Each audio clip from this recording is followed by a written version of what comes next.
வெளிநாட்டுக்கு வேலை தரக்கூடிய ரொம்ப பேர் பணத்தை கட்டி ஏமாந்துருக்காங்க. அதாவது டூப்ளிகேட் விசா வாங்கி பணத்தை கட்டி ஏமாந்துருக்காங்க. இவங்களாம் இவ்வளோ பேர் எங்கேருந்து வராங்க, எப்படா இவ்வளோ பேர் ஏமாந்துருக்காங்க அப்படின்னு பார்த்தா ஃபேஸ்புக்கில் வரக்கூடிய ஆடு. ஃபேஸ்புக்கில் வந்து பார்த்தீங்க அப்படின்னா ஒரு ஆடு வருது. அதில் ஹெல்ப்பருக்கு 150 தினார் சம்பளம், லைட் டிரைவராக இருந்தால் 200 தினார் சம்பளம், ஹெவி டிரைவராக இருந்தால் 250 தினார் சம்பளம், மேசனுக்கு 280 தினார் சம்பளம், வெல்டருக்கு 280 தினார் சம்பளம், சூப்பர்வைசர் 300 தினார் சம்பளம். இப்படி ஒவ்வொரு கேட்டகரியாக பிரித்து ஒரு 20 கேட்டகரி கொடுத்துருக்காங்க.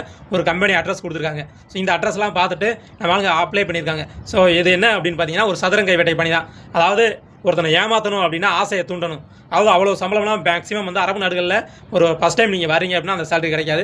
உங்களுக்கு எக்ஸ்பீரியன்ஸ் இருந்துச்சுன்னா அந்த சேலரி நம்ம எதிர்பார்க்கலாம். ஃபஸ்ட் டைம் வரும்போது அந்த சேலரி கிடைக்காது. ஆனால் இவங்க வந்து அந்த சேலரியை சொன்னது நம்ம ஆளுங்க ஆக நல்ல சம்பளம் கிடைக்குதுல்ல, அப்போ இந்த வேலைக்கு போயிடலாம்ல, நல்ல கம்பெனியாக இருக்குது அப்படின்னு சொல்லிட்டு நம்ம ஆளுங்க சம்பளத்தை பார்த்ததும் அதில் போய்ட்டு ஓகே நம்ம டச் பண்ணுவோம் அப்படின்னு சொல்லிட்டு டச் பண்ணோம் அப்படின்னா ஆட்டோமேட்டிக்காக அவங்களுக்கு காலோ மெசேஜோ போயிடும். அவங்க அங்கேருந்து கால் பண்ணிடுவாங்க. இது மாதிரி நீங்கள் உங்களுடைய டாக்குமெண்ட் அனுப்பிச்சுடுங்க, உங்களுக்கு வந்து ஒரு வாரத்தில் வந்து விசா கிடைக்கும். ஏன்னா உங்களுக்கு சிவி செலெக்ஷன் போயிட்டு இருக்கு. உங்களுடைய சிவியை வந்து நாங்கள் செலக்ட் பண்ணிவிட்டு அதுக்கப்புறம் ஒரு வாரத்தில் உங்களுக்கு விசா வந்து நாங்கள் ப்ரொவைட் பண்ணிடுவோம். விசா வந்ததுக்கப்புறம் நீங்கள் அமௌண்ட் கொடுத்தீங்கன்னா போதும், அதுக்கு முன்னாடி கொடுக்க வேண்டியதில்லை அப்படின்னு. இந்த மெசேஜ் எல்லாமே யாருக்கு போகுதுன்னு பார்த்தீங்கன்னா வடக்கன்ஸ். டெல்லியில் இருப்பான், உத்தரப்பிரதேசத்தில் இருப்பான், பீகாரில் இருப்பான், இல்லை அப்படின்னா மும்பையில் இருப்பான். ஸோ இந்த மாதிரி வடக்கன்ஸ்க்கு தான் அதிகமாக இருக்கும். அதுவும் ஒரு சில பேருக்கு லேடிஸ்லாம் கால் பண்ணி பேசியிருப்பாங்க, ஹிந்தியில் பேசுவாங்க. உங்களுக்கு விசா வந்துடும், விசாவோட டிக்கெட்டும் சேர்த்து கொடுத்துருவேன், நோட் பண்ணணும், டிக்கெட்டையும் சேர்த்து கொடுத்துருவேன், அதுக்கப்புறம் நீங்கள் அமௌண்ட் கொடுத்தீங்கன்னா போதும் அப்படின்னு. விசா கொடுத்ததுக்கப்புறம் உங்களுக்கு ஒரு நாளைக்கு 10 ஃபோன் வரும்.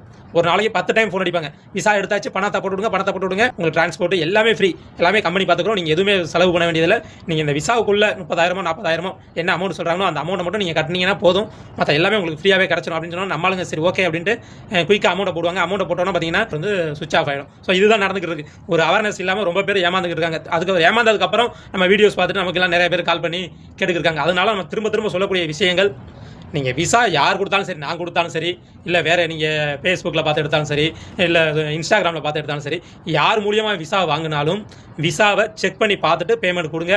செக் பண்ண தெரியலன்னா நம்மளை கான்டெக்ட் பண்ணுங்கள், நம்ம விசா வந்து செக் பண்ணி கொடுத்துக்கிட்டு இருக்கோம். அதுக்கு பிசிசி, மெடிக்கலு, ஸ்டாம்பிங்கு, இந்த மாதிரி எல்லா சர்வீஸுமே நம்மகிட்ட அவைலபிள் இருக்குது. நம்மளை கான்டெக்ட் பண்ணீங்க அப்படின்னா லோ ப்ரைஸில் பண்ணி கொடுத்துருக்கோம். அதாவது வீட்டு வேலை பார்க்கக்கூடிய பணிப்பெண்கள் தேவைப்படுது.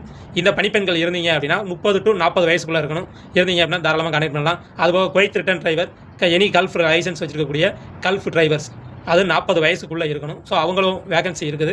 தேவைப்படுறவங்களும் நம்மளை கான்டெக்ட் பண்ணலாம். தயவு செய்து மெசேஜ் மட்டும் போடுங்க. ஏகப்பட்ட ஃபோன் கால்ஸ் வருது, நம்மளால் அட்டன் பண்ண முடியல. நம்மளுடைய ஒர்க்கு போக ஒரு இருக்கக்கூடிய டைமில் தான் இந்த மாதிரி வீடியோஸ், கொஞ்சம் அவேர்னஸ் வீடியோஸ் போட்டுக்கிட்டு இருக்கோம். ஸோ எல்லா காலையும் நம்ம அட்டன் பண்ணி பதில் சொல்ல முடியறது இல்லை. நீங்கள் மெசேஜ் போட்டு விட்டீங்க அப்படின்னா அதை பார்த்துட்டு நம்ம ரிப்ளை பண்ணிடலாம். இந்த மாதிரி யூஸ்ஃபுல்லான தகவலுக்கு நம்ம சேனலை ஃபாலோ பண்ணாதவங்க ஃபாலோ பண்ணிடுங்க. வெளிநாட்டுக்கு வேலை தேடக்கூடிய உங்கள் ஃப்ரெண்ட் அண்ட் ஃபேமிலிக்கு இந்த வீடியோவை கட்டாயம் ஷேர் பண்ணுங்கள். நன்றி.